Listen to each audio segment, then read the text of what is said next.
सभी साथियों को ज्ञानेंद्र बैचला का नमस्कार। साथियों, आज बहुत दिनों बाद मुझे मौका मिला फिर आपकी सेवा में एक वीडियो लाने का। आज मैं चर्चा करूंगा ओशो के उन विचारों पर जिसमें ओशो ने आतंकवाद और नक्सलवादी मनोविज्ञान पर बातें की। उन्होंने आतंकवाद के कारण और उसके समाधान का रास्ता भी बताया, लेकिन राजनीतिज्ञों के कारण उनका समाधान की कोई चिंता नहीं की गई। राजनीतिज्ञ चाहे वो किसी भी देश का हो, वो चिंता करता है वोट की। मनुष्य को और मनुष्यता को सभी धर्मों ने मिलकर मार डाला है। बचपन से ही यही सिखाया जाता है कि हमारा धर्म ही दुनिया का सर्वश्रेष्ठ धर्म है, जबकि ऐसा कहने वाले खुद अपने धर्म को नहीं जानते। उन्होंने तो जो मुल्लाओं और पंडितों और विद्वानों से सुन रखा है उसे ही सच मानते हैं।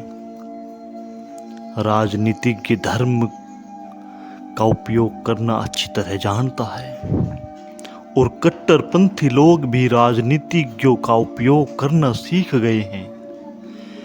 धर्म का आविष्कार लोगों की संस्कृति से बाहर निकलकर सभ्य बनाने के लिए हुआ था, लेकिन हालात यह हैं कि यही धर्म हमें फिर से असभ्य होने के लिए मजबूर कर रहा है।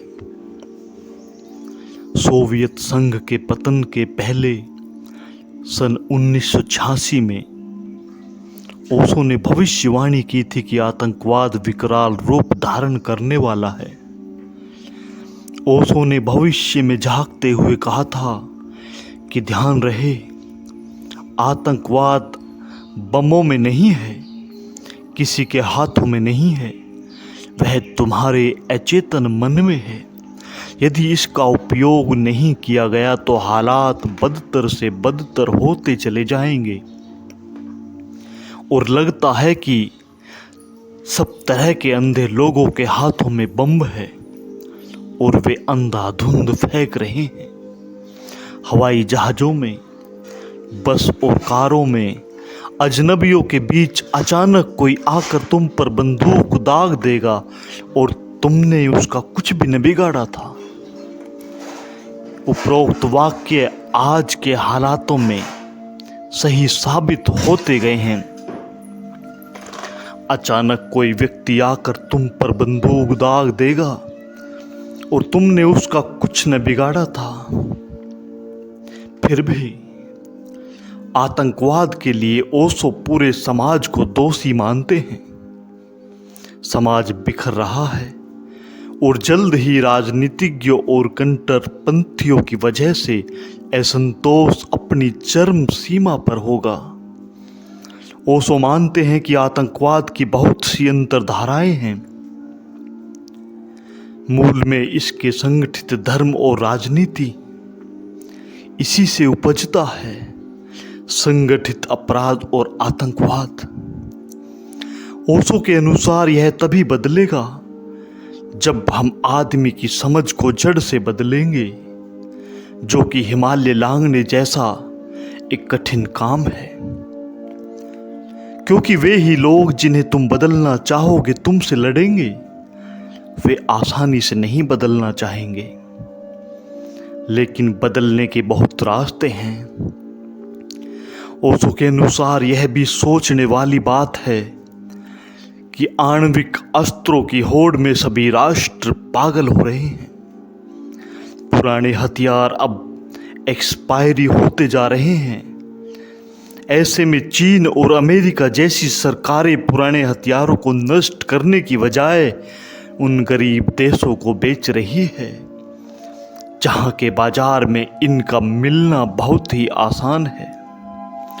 आतंकवादियों और नक्सलवादियों के लिए इन्हें खरीदना आसान है और ये लोग इनका उपयोग करना भी भली भांति जानते हैं। जो लोग यह समझते हैं कि हमारा धर्म ही सत्य है, उन्हें उनके धर्म के मर्म और इतिहास की जरा भी जानकारी नहीं है।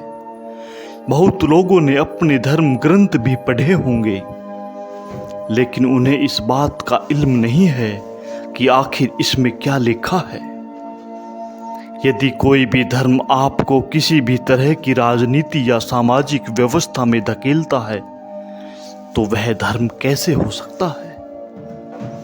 दुनिया के तथाकथित संगठित धर्म वासना, भय और लालच के आधार पर खड़े किए गए हैं। ईसा मसीह और ईसाई धर्म में बहुत फर्क है।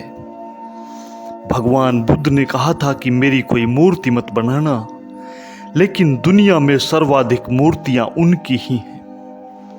हजरत मोहम्मद साहिब ने कभी नहीं कहा कि इस्लाम के लिए निर्दोष लोगों की हत्या करो।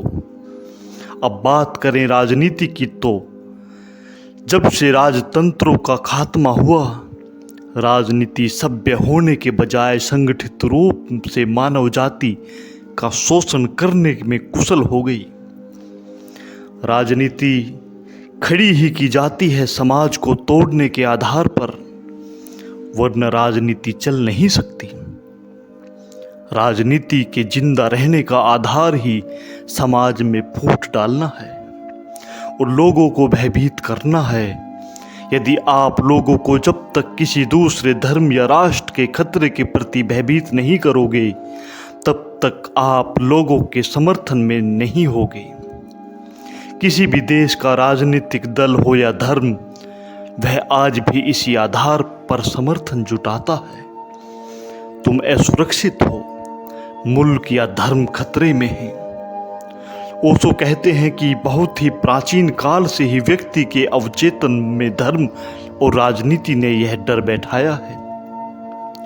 निश्चित ही जिस तरह से मुल्क गलत हाथों में है, उसी तरह से मध्यकाल से ही धर्म भी गलत हाथों में चला गया।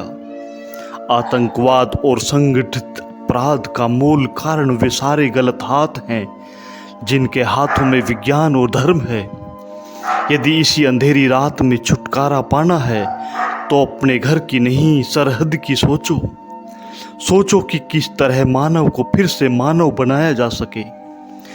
यदि भारत को सच में ही विश्व गुरु बनना है तो जरूरी है कि हम अपने असली नायकों की बात सुनें और उन पर अमल करें। भारत में वह शक्ति है जिसके जरिए वह पूरी दुनिया को शांति का संदेश देकर मिसाल कायम कर सकता है, और जो इस शांति को भंग करने की कोशिश करे उसको वो करारा जवाब उसको घर में घुसकर भी दे सकता है।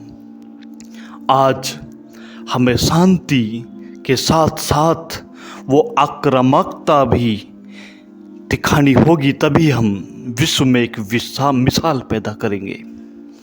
आज की इन बातों के साथ मैं अपनी वाणी को विराम देता हूँ। आप सभी ने मेरी इन बातों को इतने प्रेम से सुना, उसके लिए बहुत बहुत धन्यवाद।